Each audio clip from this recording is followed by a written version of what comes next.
know 40 towers? Manuel. Very good.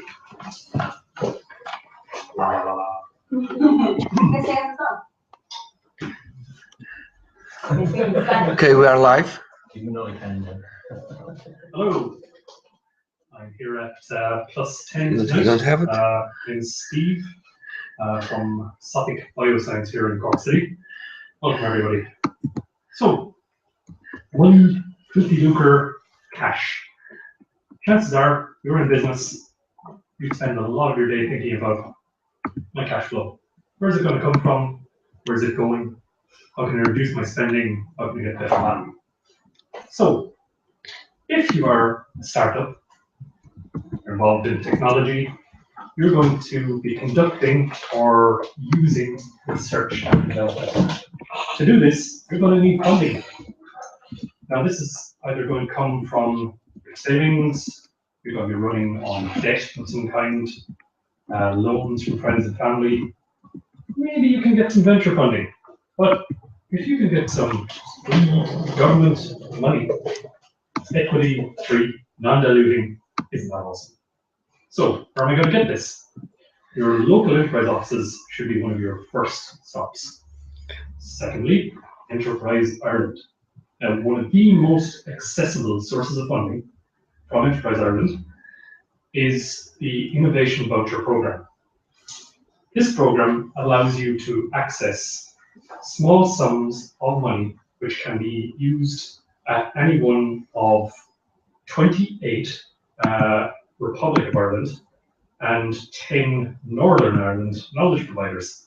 That is all of the institutes of technology, all of the universities, and a variety of the publicly funded research institutes.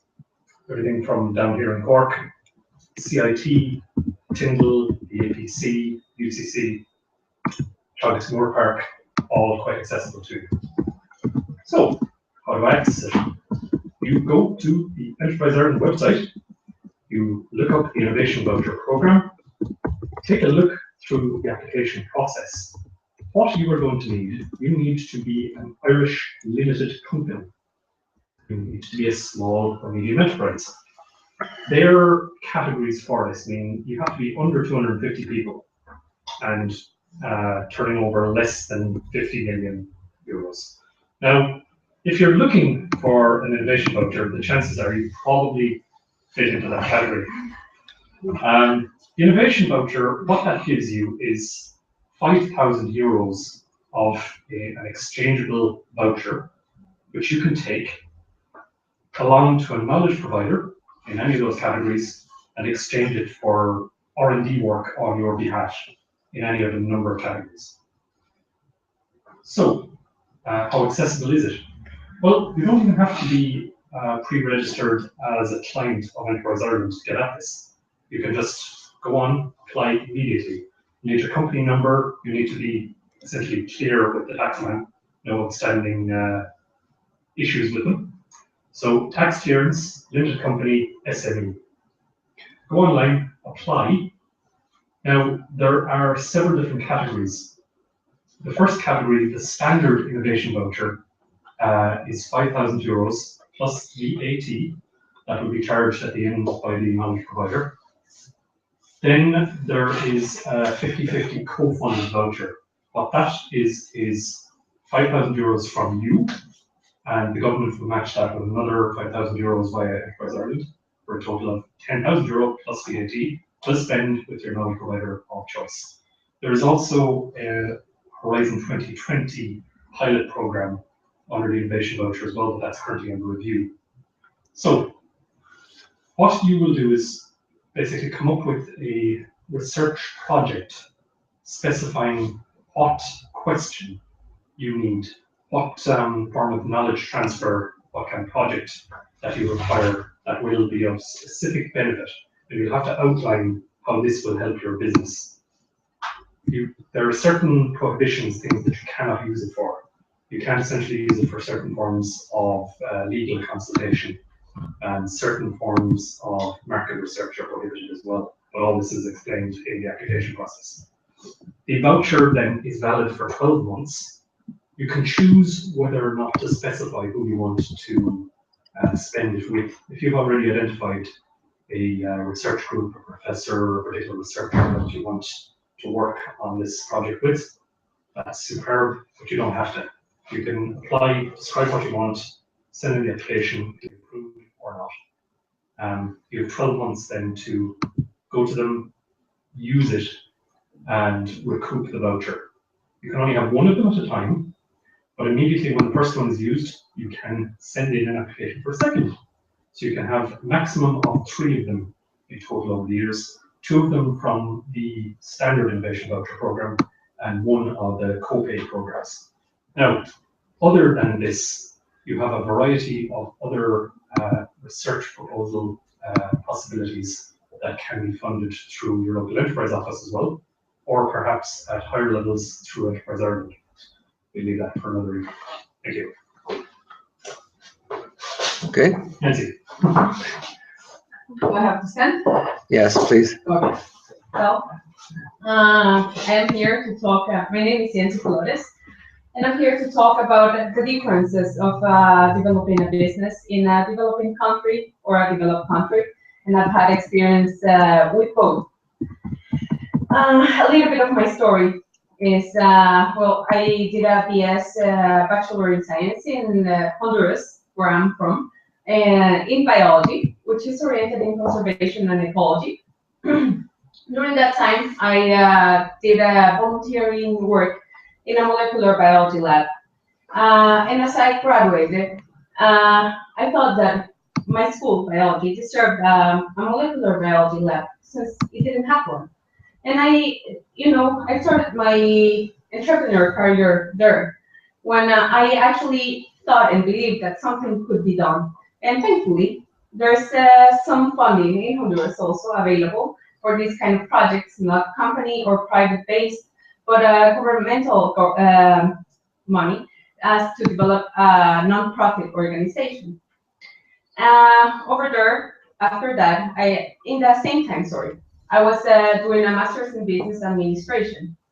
And as I finished my master's, my co-worker, my boss in the molecular biology lab where I did my volunteer work, told me, look, you have a good profile, and I think we can open a clinic. I always wanted to work in open at a diabetic care clinic.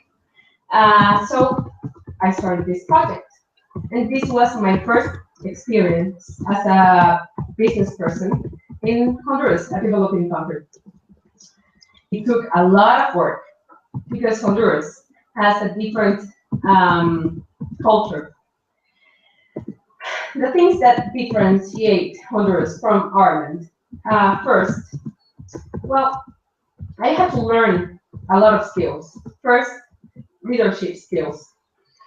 I had to gain a lot of responsibility because then I got into a situation where I was responsible if everything goes bad. So I'm the one. I cannot blame anyone else but me. And I had to learn about public policies and everything that happened in government to allow these companies to work, and all taxes and all the bureaucracy that goes around with it. Now I can see some pros of doing a business in developing countries. First of all, it's an open market. There's nothing done. Everything is to be done. And therefore you have little competition. So if you go to Honduras and you want to go, it's open. And actually there's a lot of public policies that will facilitate you to go to Honduras and develop a business in Honduras. Also, the prices in Honduras are very affordable when compared to Ireland. Like when you have to pay for employees, they're not as expensive as in Ireland. Rent is not as expensive, electricity and everything else. So you can actually create a company with less funding. And the taxation system, it's also very accessible. It's open as to promote development of companies. And there is less regulations, like really there aren't very strong regulations, or else the regulations aren't as strongly enforced. So it's a kind of a pro because it allows you, it's open to achieve many opportunities. However, on the back side, and like on the cons side, the culture is not oriented towards young entrepreneurship. It's very difficult for a young person, and I started my first company when I was 25, to be the boss of people who were like 50, because there's a high hierarchy, and more of it because I was in the health business. So I had employees there, or kind of employees that were medical doctors or professionals. So it was very difficult to kind of obtain that leadership, Okay, the other thing is that because it's a developing country, bureaucracy in the government, it's complicated. There's a lot of paperwork. You have to know how everything works. Because part of that, what I say is less enforced. It's because there's so many different offices where you have to go and they're not interconnected, and you have to learn all how everything will be done. There's lower power of acquisition, and you have to bear that in mind. As you open a business, you have to think of your clients and what are you going to sell, and what's the price of what you're going to sell, if it's affordable for your clients. And it's very difficult, if not impossible, to obtain investment locally. That's very, very difficult. Unless you save or you find a business partner who wants to run a company with you and he has saving or she has saving, it's very difficult to obtain funding locally in Honduras. That said, there's some similarities. First, know your market. As I said, you have to know which price or product or service are you going to do, if it's going to be suitable for your market. What are the marketing or publicity strategies that you're going to use to reach your market, reach the people that you want them to buy your product or service. Know the culture of the place of where you're going. What can you offer, who can you approach, and how can you approach it. Also, know the right people, connections. I did start a company, and it was because I did several years of volunteering work with this person who got to know how I worked and trust me enough as to start a business with me. And she was the one who provided the name and the source of funding. So it's not impossible. I did a business in a developing country, but as here, you have to know the right people. And this is a similarity that here in Cork, in a developed country, you have to have the right connections as to develop a company. In conclusion, well, it was very difficult, and both of the companies require a lot of work, a lot of commitment. It made me grow. It made me more responsible, and I learned what I'm capable of. And one thing that I learned of doing a business in Honduras is that if I could do a business in Honduras, I can do a business anywhere else, where things are more favorable, like what Steve said right now. It's so much favorable. The system is actually favoring entrepreneurship, and it promotes it. It helps entrepreneurs to come up with these ideas, these brilliant ideas, and these brilliant companies. And I have something different there. Thank you. That's it. Sorry. From this, you see, no matter where you are in the world, No matter what the circumstances are, there are no excuses. Entrepreneurship is a mindset. You have to believe in yourself first. You have to know that you're capable of anything and can overcome any obstacle in the way. And finally, you have to please be persistent because there's going to be a lot of no's and a lot of obstacles, no matter where in the world. That's it. Thank you. Thank you. No, we have a few questions. Oh, yeah, sure. Okay. Yeah. Okay. He's not, we don't let you go just like that, we want.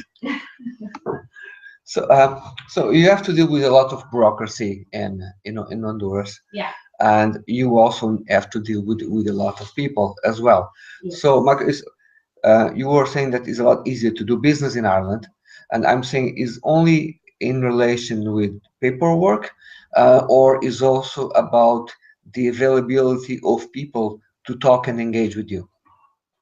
It's both, I guess. Yeah. Well, the first experience that I had, it was the availability of the people. Like if I said I have an idea, business idea, I had so much support with Blaine, my co-founder. We actually had a lot of support and a lot of people trying to help us achieve this business idea. Well, in Honduras, it's more difficult to obtain this kind of positive feedback, like, okay, do it, and encouraging you to do it. That's one. So when you in Honduras, when you are talking with people, let's say at a leadership level, could be a university, could be a bank, could be a CEO of a company, and then if you compare that type of people here in Ireland, can you establish a difference in terms how they talk with you and how they demonstrate their own availability to engage with you, and if they put themselves at the same level, or if they put themselves at a higher level that makes that conversation difficult? I've experienced a lot of welcoming in Irish people. And when I've approached them because of a problem or because I want some advice or whatever the bank it is, people are really open and really willing to help, like really enthusiastic of us doing a business. It's such an approach. It's for me, it's impressive. It was very impressive. It's like, okay, they believe this can be done. And that was very strange for me at the beginning, and it was heartwarming, Yeah, Okay. it motivates you to continue.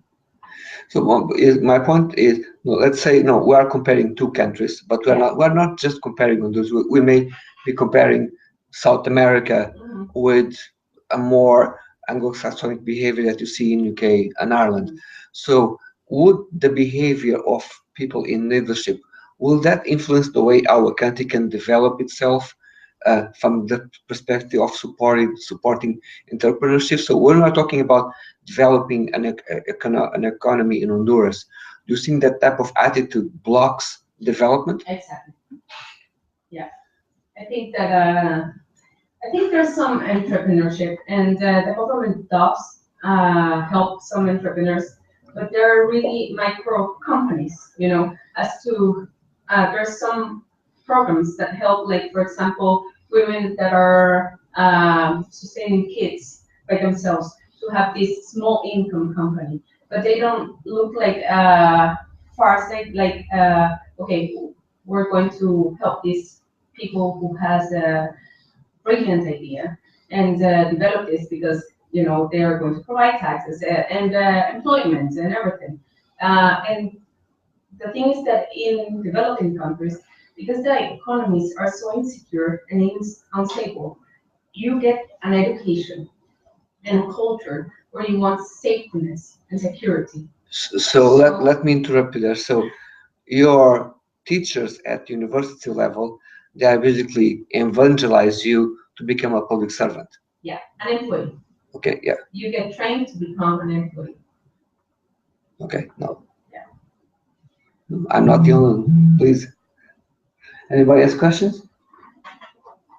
So, when you're over here, you're looking to find people in Ireland that are looking to do business in Honduras, or you're taking the Honduran experience and applying it for it? I'm comparing. Right now, what I'm doing, it's a comparison of what I've received here as with this business idea, starting from scratch, and comparing my experience when I started from scratch in Honduras. So the obstacles that I had to develop business in Honduras are are greater than the obstacles that I received here, because everyone is wanting to help here. Everyone is wanting to support this idea. The government is so engaged in promoting this entrepreneurship, and I'm impressed, absolutely impressed. And I think that programs like this would bring developing countries another perspective. Like these kind of programs have to be implemented in developing countries. So, Attitude. so what would be your role on that? How you can bring that? Because today you can basically share that experience with anyone, even from you don't need to be there in order to share your experience. What type of role you think you could have in order to promote entrepreneurship in Honduras, somehow to help business to see maybe we need to lobby in government Yes. to change things? Yeah, I think lobbying in government would be good, because if you develop more programs like the programs that Enterprise Ireland has developed, or you actually incorporate entrepreneurship in education, you develop a mindset. I know that the economy isn't as stable as here, and it's quite risky, and everyone wants a safe job, But at the end, if you don't develop new sources of employment, you just look for the old companies, the economy gets stopped. So my role, I think, would be to be one lobbying in government, and I think that many international organizations are willing to help countries like Honduras in developing this attitude in government and helping governments. And the other thing that's very, very important is education. It has to be implemented in an education system. It has to be promoted in university students, for example, or high school students. I know that some countries have programs where on the second or third year of they are being asked, they have the option to go and study abroad. Is there any type of similar program in Honduras to? Yeah. Okay. Okay. One thing that happened is just that when I developed my business in Honduras, there was a political crisis in the moment, so it wasn't the best moment as to start it. But the government has actually worked towards developing more programs to promote entrepreneurship as these little, entrepreneurships like farming, like in selling farming products or food products, or clothes for women, and for example, the university principal in Honduras, this woman Julieta Castellanos, she has promoted a lot of programs, and now I can know that in Honduras there's at least 30 students from the national university abroad learning about how the first world is doing education and how these countries are doing things, and taking that back to Honduras. And I think that's excellent. Are those students connected between themselves in any way? Yeah. The university is doing a very good job, and they keep Facebook and email groups that keep feedback, and they do. Might I interrupt, actually? There's another Latin American initiative from far end of the continent, Startup Chile, which attracts foreign direct investment and entrepreneurship and basically cross-border trade.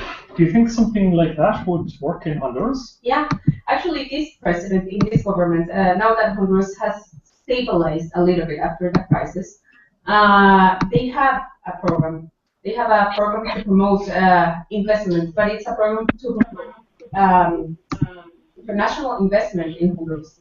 They have some.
Well, the government actually, there's been programs to promote education and alphabetization.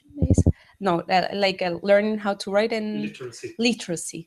literacy, and programs like that. But we have to remember it's a very poor country where maybe there aren't enough public schools, and the public education is still, slowly coming to develop into a good education.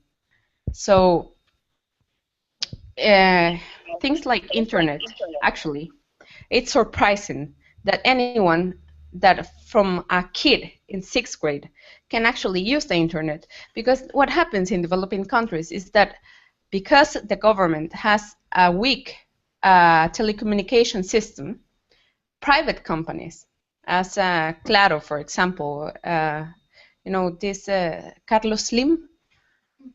Okay, he has a very big company. Basically, the number one telecom company in the world. Okay, so The most richest man in the world. everything in Honduras is communicated by mobile network. So anyone, it's huge and it's distributed all around Honduras.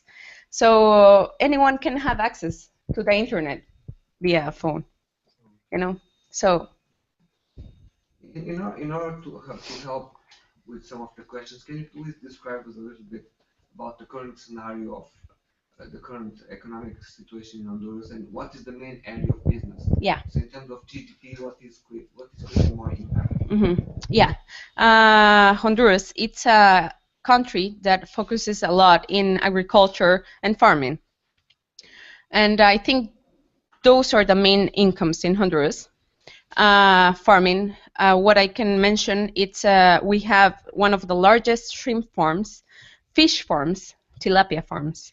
And dole and chiquita? Have you eaten a chiquita banana, dole banana? Well, Honduras. We have very good land, but most of the population also have grown their own crops, or they have a subsistence agriculture, And the second sector would be the companies like Haynes, Fruit and Loom, Levi's, that uh, what is it called when they do the clothes? Textiles. Yeah, textiles. They hired. It's called in Spanish maquilas, where they can hire a lot of persons to sew some parts together or do something like that, and then they will export. Those are the main incomes in Honduras. We're talking about entrepreneurs, and we're saying comparing Ireland with Honduras, but I'm sure that in some probably, if you look at the areas that were mentioned, there are a few things that probably European countries can learn from what's happening in Honduras. Can you give us something that can occur to you? I didn't understand the In question. terms of the efficiency in terms of farming, is there anything that, some best practices that you may experience in Honduras that can actually be used in Europe? Because we have to do with the resources available, we have less resources. So sometimes you need to be more creative. So is there something that you think that could be interesting to explore here? Well, the thing is, it's a different latitude. So in global, so we're in a tropical area where the soil is very fertile, and anything will grow. So we have that in our advantage. Also, water, it's abundant. We haven't had now we're getting there with the water problems, but there's a lot of natural resources. Most of these companies, big farming companies, are not from Honduras. They're international investors, and I've seen these companies, and they do have over the decades, they have become more efficient. They have become more socially responsible. They have become more eco-friendly. But it's completely different scenario. Like the exchange of Honduran currency and the euro, for example, is not comparable. You say, so is there any type of technology being used heavily in farming? No, it's not. There's not no. I think you're required to use more high tech for your crops and everything, because maybe the climate conditions aren't as favorable as Honduran climate conditions. There was an event last week in Aranco, in West Cork, where it was dedicated to farmers, how they can be more efficient. And most farmers are basically afraid of technology. They have a very difficult to use technology. Same in Honduras. But that said, I do appreciate Hondurans, like the small farmers, and I think that small farming should be promoted.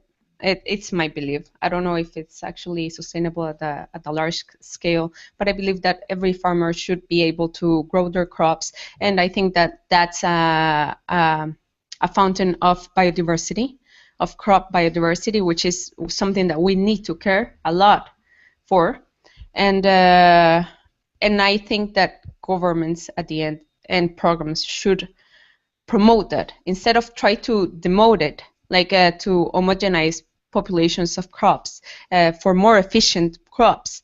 I think that they should, or either research the crops that are there, because they haven't been researched profoundly, and like recognize the origin of biodiversity in those crops, and try to accommodate those crops to the regions. Because one of the things in Honduras is that even though it's a very small country, it's a highly diverse country, because our geobiography and the formation of the country made so different kind of ecosystems. So we have a rich biodiversity that needs to be preserved by these micro subsistent farmers. Yeah. Are you familiar with the European Common Agricultural Policy and paying Irish farmers not to grow anything? Are you familiar with that? No, So we have advanced so much now that you pay the farmers to not work the land. So Oh, really? keep the price of in Europe and justify traveling in a truck across Europe to keep the price viable. Oh, really? So we can learn a lot from Honduras in the diversity sense. And Yeah. to me, it's a big problem. Yeah, I did work with local farmers in Honduras, which are remote areas. Sometimes you have to walk for a whole day to get there, and it's amazing, like the knowledge they have, like the seeds they have inherited from their parents and from their parents' parents, and they have improved generation by generation over maybe the last 500 years. So originated in Honduras, and it's amazing. Like these small farmers preserve these seeds, and if you try to give you a high what's this called? Yield. Yield Yeah. corn. Okay, no, stop it. Have this high yield corn, for example, and you'll make a lot of money. You can sell me the corn because there's always a deficit of corn and basic grains in Honduras. So if you remove that, so 500 years of evolution gone, and that's precious, adapted to that local scenario, you know, to that local humidity, altitude, climate, soil, specifically in that region. Maybe it could be like drought resistant, it can be like high humidity resistant, or it grows in the rocks without the soil, and we don't know. Yeah. What's the size of the average subsistence farm? Do you know the conversion? There's a Spanish conversion that's called manzana. It's a kind of hectares. It's kind of 1 maybe hectare, Okay. maybe 1 or That's like 2.5 acres. Yeah. Here. yeah. It's not big. It's Okay. it's not that big. Some have a little bit more, but most of them have subsistent crops. It's enough to grow for a year, you know, and they have 2 cycles of grow. So yeah, maybe more education about how to work the land better and how to optimize water or use natural fertilizers and things like that could help. But I believe that every farmer should be allowed and promoted to have their own crops and seeds. Off topic, I'm sorry. Not to me. Let me just check if the people that are online, if they have, let me see if I'm able to bring them here.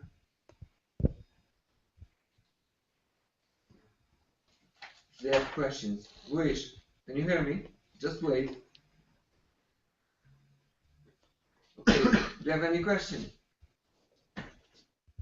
Do you have any question? I'm not able to hear you. Check if your phone is not in mute.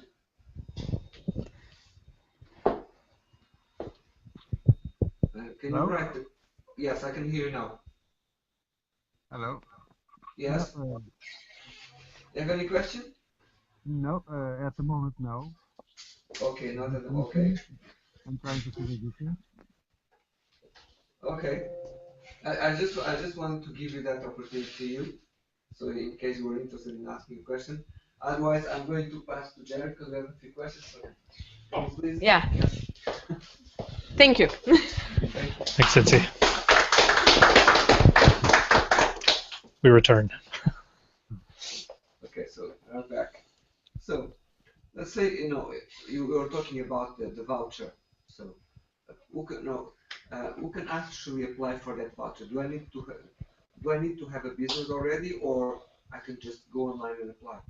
You need to be registered as a limited company in Ireland. So only a limited company. So if I'm- you are self-employed, You'd need to incorporate first, but that can be achieved quite rapidly. There are other supports available if you are a sole trader. so and you think that you need to use that voucher to work with an agency. Let's say that you realize that in your area of business, you are the best person to do the study without the need of any agency. Can you do that? That particular support is a form of research or R&D outsourcing. There are other grants available if you want to conduct internal R&D and product development, but that particular one allows you to specify So what work you need. To spend money on others. Yes, No, Yep. exactly. Okay. And that €5,000 is plus VAT. So you will have to cover the VAT portion of it at the end. Okay, so so my point is you need to consider very carefully if the voucher is something for you or not. Exactly. If I could give you an example of our own experience in that line, with Sothic, we have a number of outstanding pieces of R&D to conduct. You could call them work packages. Some of them we can accomplish in-house, some of them we must outsource. We don't have in-house expertise in the area at present. So back in May 2015, we prepped an application for an innovation voucher. It took 2 to 3 days. You can have a very lean application. It is not like Horizon 2020, where a team of 5 must spend 6 months working on it. It's very small, very simple. If you comply with the requirements, you have a very, very high percentage chance of having it approved. We had it approved within 3 weeks. We took it along to a collaborator in UCC here in Cork, and it's being worked on at the moment. When we receive the report back from that collaborator, the innovation voucher, then we will both sign it off. He will receive his money, we'll pay the VAT. And one item that is of relevance, the knowledge transfer and the intellectual property. Implicitly and written into the innovation voucher, the knowledge developed under the innovation voucher is the property of the company requesting the work. Unless you sign a contract otherwise, by default, you own the resulting IP. However, they can be acknowledged then in any maybe patents or anything that come out of that. I'm interested in the part of the payment. So if I'm an agency Mhm. that I'm working with someone that has one of those vouchers, how I'm going to get paid? How the process will I receive? Who's going to pay me? To be you? It will be enterprise art. Who's going to transfer the money to my bank account? Well, firstly, the innovation voucher, I should have brought it along with me this evening. It is in fact a physical voucher. It is a small yellow Enterprise Ireland check, you could call it like that.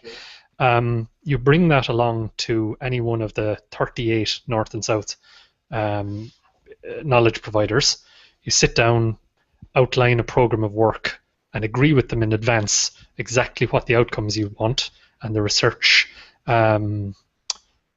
report. You agree that. What is your area that in your spectrum of business? Yep. Sothic work in the area of biotechnology. So in biotechnology, so you work in a very specific area. Yes. You go to a legal, there's nobody there that knows about biotech. That's true. That's true. Okay. So how are you going to, how are they going to advise you? This is your next step. How You're not getting that from me, or you're being referred to one of the knowledge centres, and they are okaying that. Okay. That's going to happen.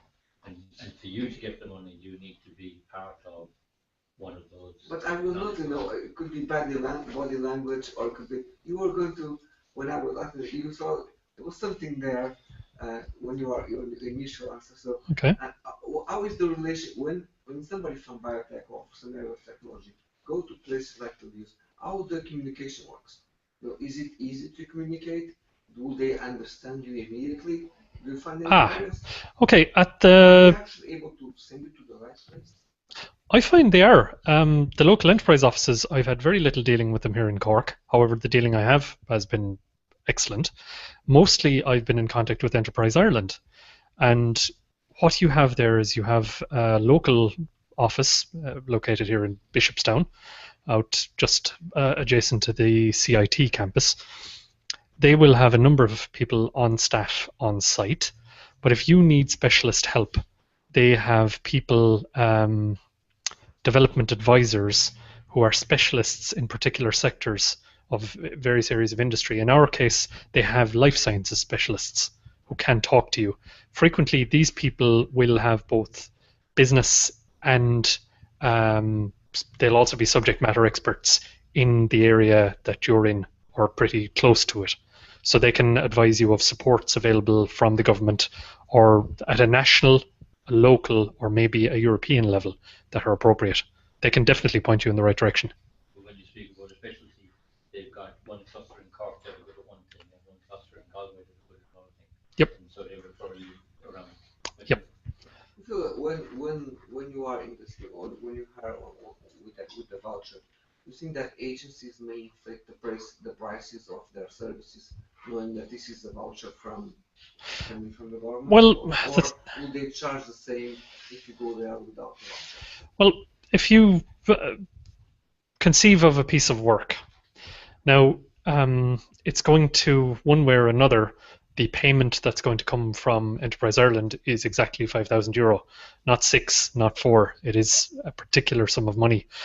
If you're to get your money's worth, you identify from the prospectus that's available on the Innovation Voucher website. There's descriptions of the research areas that particular institutes have identified as these are our specialties. However, you're of course free to track down anyone at all who's part of those 38 institutions that you feel is adequately covering the technology or the particular industry that you want information from. Somebody who can do that project successfully. You negotiate with them, you sit down and say, I have a voucher here, it's worth this amount of money, I'm looking for this outcome, I need you to develop this particular tool for me, I need you to answer these particular research questions, there's a material I need you to evaluate its properties, some form of technology, some form of research outcome, and this is how much I have to spend.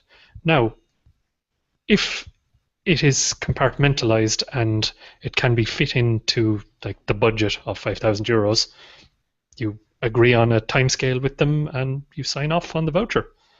My understanding is, I forget which number it was, but I was told it was either 11 or 21 days work approximately. Which number is correct there? I'm unsure of the specific number of days. That'd be something you'd need to hammer out with the institution. But there is a kind of a rule of thumb. A rule of thumb that Yeah. it's about he said either 11 or 21. I forget which one. Yeah. I know it'll be different, but there's a rough number that you can work out what you're being paid by the number of days valued. Yeah, it's the number of kind of billable hours for most, even for biotech, and a lot of our sector work involves a lot of expensive reagents, expensive lab equipment and people, and that'll be some pretty hardcore billing. But we're able to get some fantastic value from the knowledge provider we chose.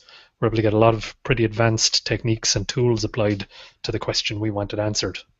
I would imagine if you're looking at more, I won't say marketing kind of work now, but something requiring research that doesn't have a lot of hard lab consumables, your 5,000 will probably go a lot further. So if you agree it with them, or perhaps as part of an ongoing relationship, my experience is that it forms a very nice introductory card if you want to do long-term business with a particular department. If you start out that relationship with an innovation voucher, they're going to be much, much happier to see you in future, and maybe some longer collaboration can develop out of that. Which you might get more value. Yep. As an ongoing process. Absolutely. Absolutely. Okay. Any more questions? Okay. Thank you very much. Oh. I really appreciate your opposition discussing this. It was very good. Thank you so much. Always welcome. Thank you.